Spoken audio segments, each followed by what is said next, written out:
pick up the drone.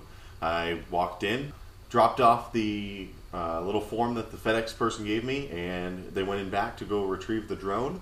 And to my utter surprise, this is the box that they actually came out with.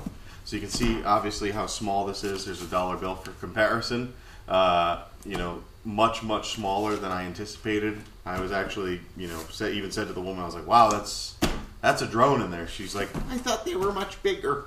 So I'm very surprised. So here we go. This is the first unboxing for me. Obviously, you've seen thousands of these videos. If you've been looking them up online, you might have seen a lot of unboxing videos for the Mavic. But let's actually take a look, because I have been waiting forever.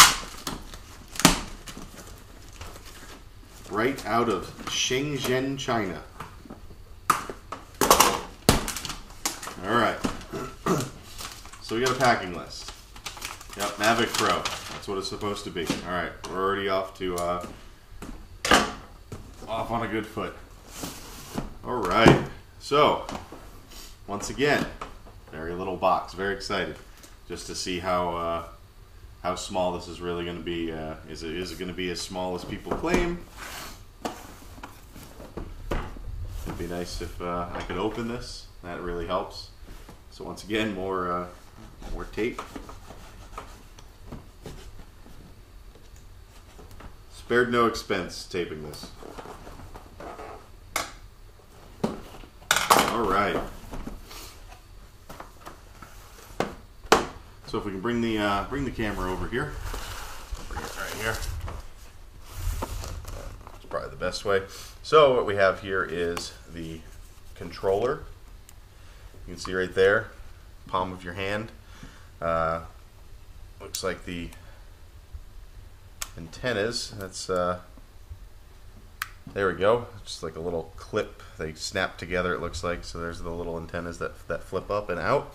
The DJI Mavic, obviously, it's using that new technology that can actually go about, I believe it's 4.5 miles of Wi-Fi range. So you're getting a lot more range out of this Mavic than you are out of most of the other units. You know, I've flown my Phantom 4 a good distance. Same thing with the Inspire.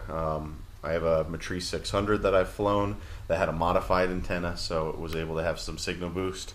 Right here, you're seeing me open up that bottom right here, and I from the pictures I've seen, that's to hold the actual cell phone, so you can have your cell phone underneath. Now the sticks are interesting for feel, much different feel than your other kind of DJI products. More I guess gamerish, and that was their intent, I guess. More like, you see, like it resembles more of that Xbox type controller. Very interesting. It's not bad. It's definitely much easier on your thumbs, though. I know some people like to do the finger thumb movements. I'm a thumb user, probably from a lot of different video games that I play. But you can. It feels more joysticky, more analog stick from like an Xbox type controller. So I'm gonna see if I can snap that back in there. So we get the controller out of the way. Now let's take a look at the actual the unit itself. Now that is definitely a little bit bigger than palm of your hand. Let's see how it stacks up to that dollar bill test right here. So that's a pretty small drone right there. That's pretty cool. You know, a lot of people said water bottle size. I would definitely say, you know, a little bit larger than like your kind of standard 20-ounce bottle, but that's pretty good. So let's see. I unfold the front arms forward. So do one. Unfold the rear arms backward, downward. Oh, so you can see right there, that goes forward, and this doesn't go straight back. This goes down and around, and that's how it flips around. And we'll see this side right here. I assume it's going to be the same. Out and then down. And now you have, you can extend those out. Interesting that they don't have the blades on the front. So I don't know if they stay on normally. Let's take a look inside this box right here. Let's see where these blades are. So obviously we have charger, USB, little L-shaped USB, another L-shaped USB, mini USB to USB.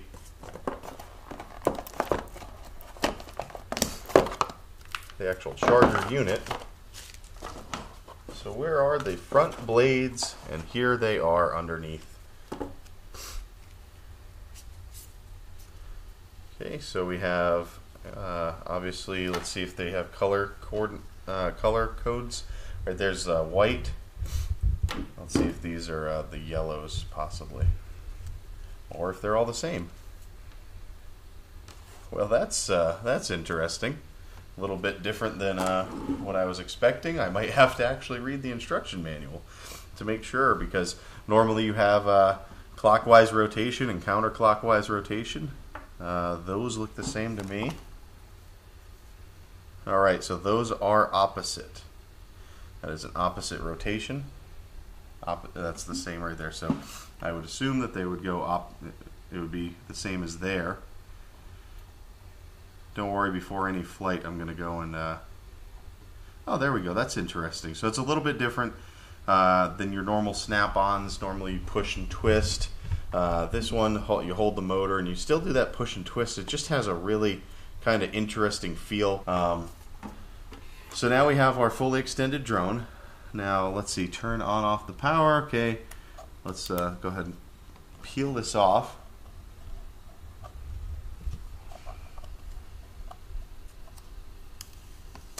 And I assume it's probably like most DJIs where you push once and you can see the power level. So we have a 1.5 bar or almost 2 bars lit up. So I'm going to have to charge this up before we actually take it for its first flight. Let me take the battery out though. So the battery is nice and small. Obviously different design from what you normally have. You know, every time DJI comes out with a new drone, they change the battery design. For something this small, it was obvious that they were going to do it, but they do it every design to, you know, kind of the Apple way DJI kind of adopted, where every new model that comes out you have to buy new accessories for it because none of them work on the old stuff. So that seems interesting. It's just just push and click, or you know, and the 2 buttons on the side to release it and take it off. So battery's pretty lightweight. Let's see how big it is. It's a 3830 milliamp hour battery. Obviously DJI makes these and sells them for, I think it's like $84 to get new batteries. So I didn't get any new batteries, extra batteries with this. Now the on-off switch for this, I will have to look this one up because I have no idea. Oh, here we go. Power is up here. Battery 35%. So that's interesting. They actually have like a little LED display that'll tell you. I'll come up. Oh, there we go. I'll come down. That's it. Tells you battery 35%. So it actually reads out to you, unlike you having to be able to make that judgment call based on just the dots. So obviously you see right here, everything's kind of unboxed. Everything's looking pretty good. Drone came in one piece. Obviously DJI does a great job packaging. They always do. But I'm going to have to charge this battery up, charge the controller up, and then be able to take it out. I might actually crack open the instruction booklet. Let's see if it came with any booklet here. All right, so we got your quick start guide, what's in the box, your battery safety, nobody ever reads that one. Disclaimer and safety, nobody ever reads that one. DJI Care Refresh, and then your quick start guide. So I'm gonna flip through this while the battery's charging, and I will come back later. If not, probably tomorrow because it is late at night, and I will try to get a daytime flight in of the new DJI Mavic Pro. It's pretty cool already, very small. You can see right here, I'll take the little, I guess that's a gimbal condom right there. It's a little piece of rubber, but you'll notice that the actual camera ball has a plastic cover to it. That can be removed as well. Let me read up on that before I just go and manhandle it and rip it off. But that can be removed for flight. They do suggest you keep it on for certain types of weather conditions or any areas that you're going through that could damage the camera. But it can be taken off for flight. I've seen some people's videos they get that really dirty, and then you start seeing smudges on that front gimbal cover. But overall, this thing's it's pretty small, it's pretty light, it's pretty cool. So I'm excited. Can't wait to fly this later once the battery charges up. So thanks again, and I'll be back. Back outside here, you got the DJI Mavic.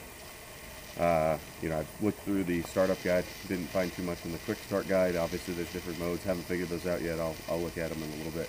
But we are fully charged up, battery's ready to go for our first flight. First of all, if I remember correctly, open up the top, the bottom, the top, and the bottom. And within 10 seconds we are ready to go. Let me go ahead and turn that on.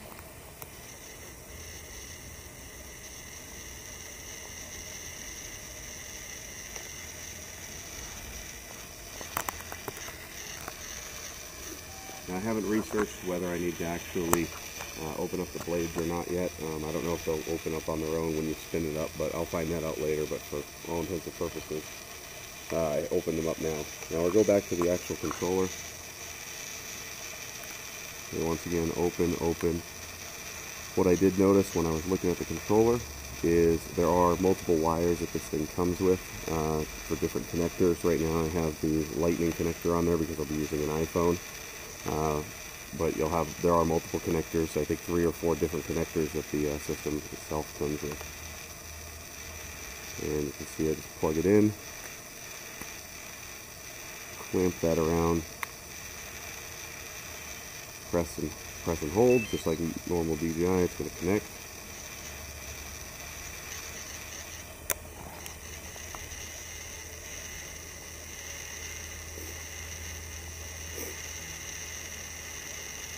See if I can find the DJI app.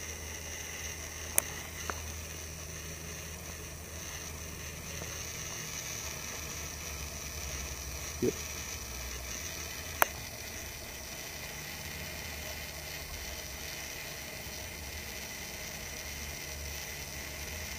That's interesting. So it's plugged in. It is just not recognizing the actual aircraft.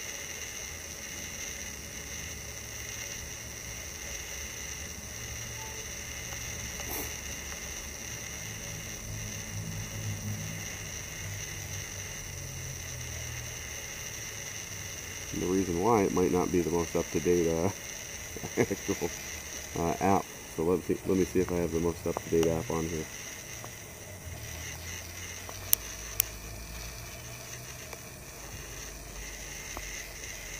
And I do not. So we'll give that 1 second to update. The issue was that it wasn't the most up-to-date app for DJI Go. I haven't used the phone in a while, and I decided to take it out. I didn't have the most up-to-date app, so at the time that app was written, probably the Mavic didn't even exist yet. So I updated to the most recent app, and here we go. So we're ready to go. Let's see if the engagement sequence for the engines are the same for the controls. So down and in, down and in, and they are. Starts the controls. All right, let's go ahead and take this thing off.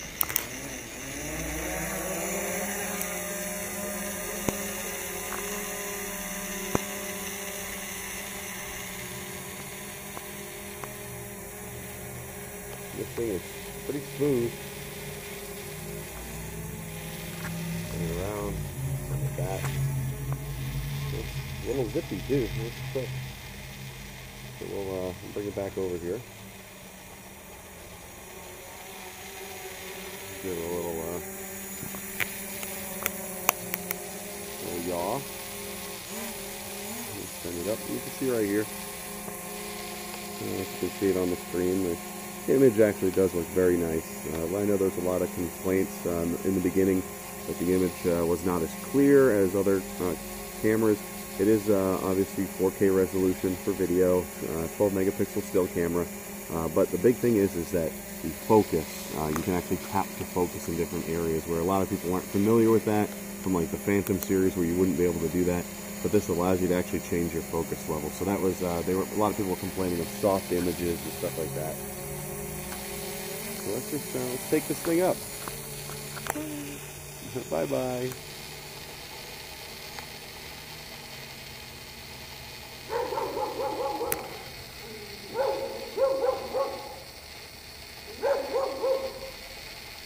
And we are at 200 feet.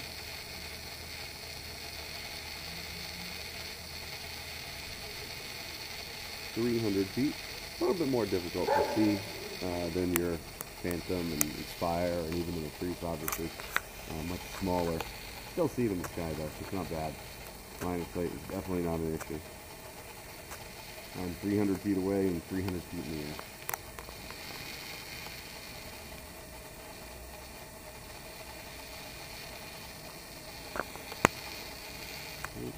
Flies very nice.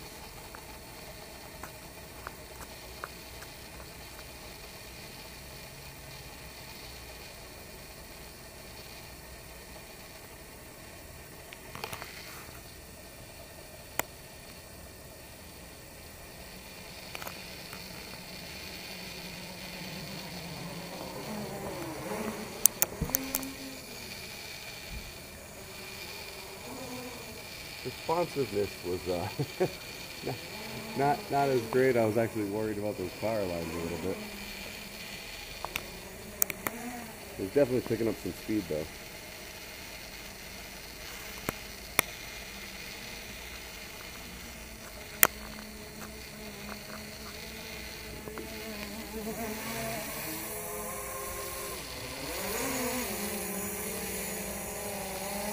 Definitely nice to have that kind of quick and nimble drone.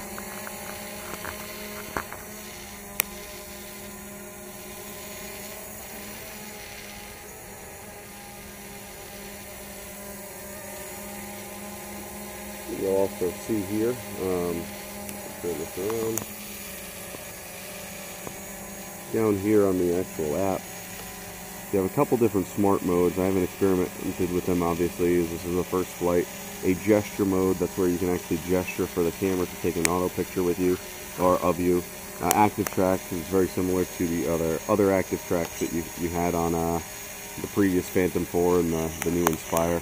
Tap to fly, similar. Terrain follow is new, where it's actually going to follow a lower terrain. And then tripod mode, I'll go ahead and engage that tripod mode. What it's actually going to do, from what I read, is all movements are much slower. So right now I'm full stick deflection, so I should be going full speed, but it's actually a more controlled movement, and it allows you to get that like kind of slower movie look, almost like just a smoother kind of dolly shot.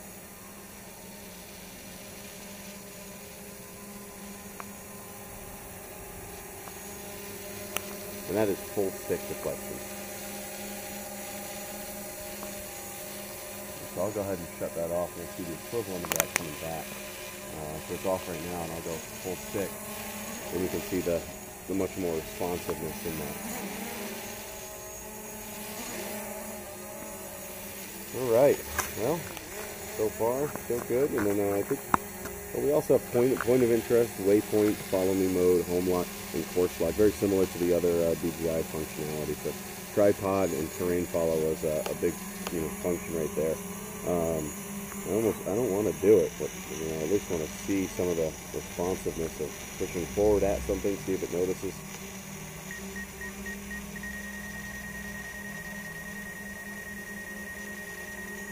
So it does notice that it is 5 feet from the garage right there. I don't want to push forward because I just don't want to smash it into my neighbor's garage. But as I pull back, it does have two, I'll bring it up closer. It has two optical flow sensors right on the front, and it is noticing us right here.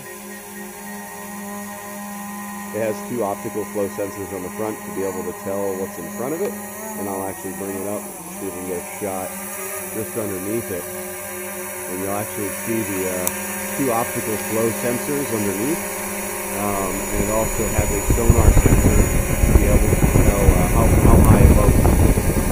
So a lot of big different safety mechanisms built into the Mavic. And let's go ahead and bring this in for landing.